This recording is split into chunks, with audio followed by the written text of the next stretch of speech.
Well, darlings, it's so interesting to be here in Fargo because Fargo, here's someone running a red light, typical, running a red light. It's the 400. I'm not sure what that is. Powers Hotel.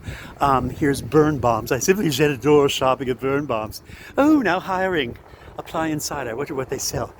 Anyway, so one block after block of Broadway is sweet and sort of quaint. Yes, it gets a little bleak. It does get a little bleak. There's open parking lots and gas stations that don't even seem to be running. Oh yeah, the Broadway Garage is no longer a garage. It's a creativity uncolored, uncorked social printing events of some sort. Who knows? The Red River Market, etc., etc.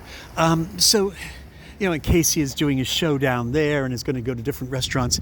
Here's Stabbo, Scandinavian Gifts. I believe Stabbo was the name that Jack the Ripper opened a little emporium once he fled London. He moved to New York in 1890 and opened a little gift shop called Stabbo. I wonder if this is any relation to his wonderful little emporium there. Anyway, he tried to get a job that was more reliable than killing innocent prostitutes in slum neighborhoods. So, and this is Glued. I wonder what this is. Unglued Gift Shop. Looks very intriguing. And Boots and Heels for dominatrixes and drag queens. And Insomnia Cookies, which makes perfect sense for New Yorkers, but I can't imagine. Warm cookies delivered until 3 a.m. Really? The only person I can imagine having insomnia in Fargo and needing cookies at 3 a.m. would be someone on fentanyl. Anyway, so, a tattoo parlor across the street. That looks nice. Social painting events. That's what that is. Creatively uncorked social painting events in an old garage. Drunken Noodle, Slurp Ramen, the Empire Brain Belt Beer. That makes perfect sense. And I love that sign up there, Z, for Zan Brats. I'll have to go see what that is. Anyway, darlings, Mummy is making her rounds. I think I will go into Insomnia Cookies and buy George something because God knows we've had an insomnia-like weekend and week. Anyway, so there's Fargo, there's Broadway. And like I said, the sun is setting and it's 1:30 in the afternoon. We're that close to the Arctic Circle. I shall be, and look at this. You've seen so many towns that Mummy has gone through. Can you see there? A railroad crossing right downtown. You know you're in the heartland when you have trains literally going through the heart of town. The gates come down, the clang, clang, clang, clang. The lights are blinking, and then suddenly you've got a train moving right through the heart of town. That is definitely heartland territory. I will come to you again later. We're going to go to Minneapolis, I know, tomorrow.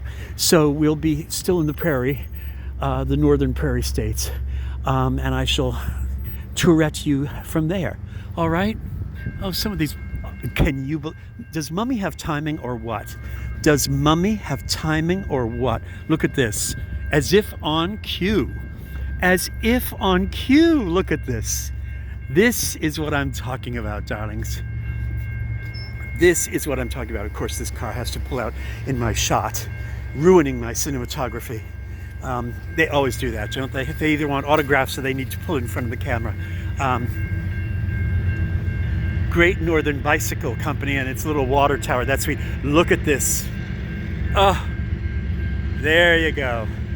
And there's the Fargo train station. Look at that. I didn't realize that I was right there at the Fargo train station. Look at that. And here's a train.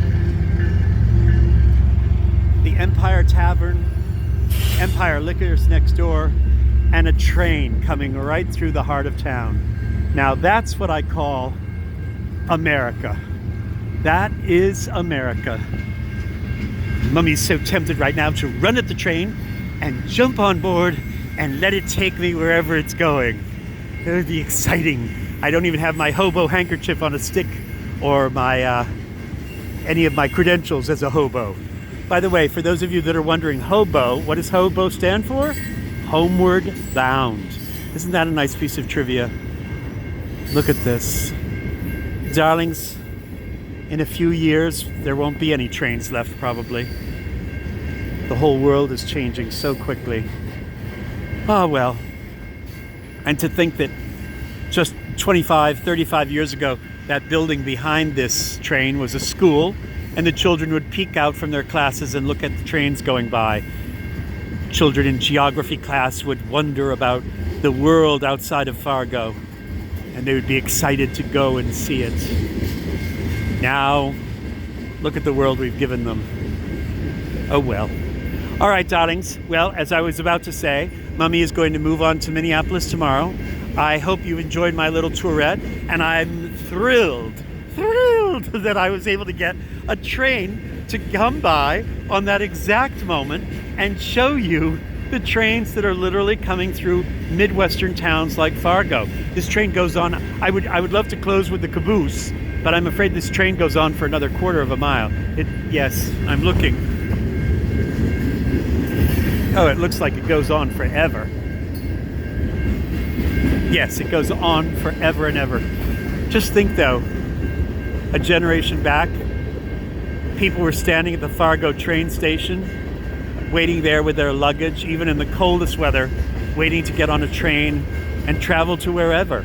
Can you imagine how different the world is in just a lifetime? Oh well. All right, darlings. I will talk to you all later. Coming to you from Fargo, clang, clang, clang, clang, clang. It's Civil Rudge.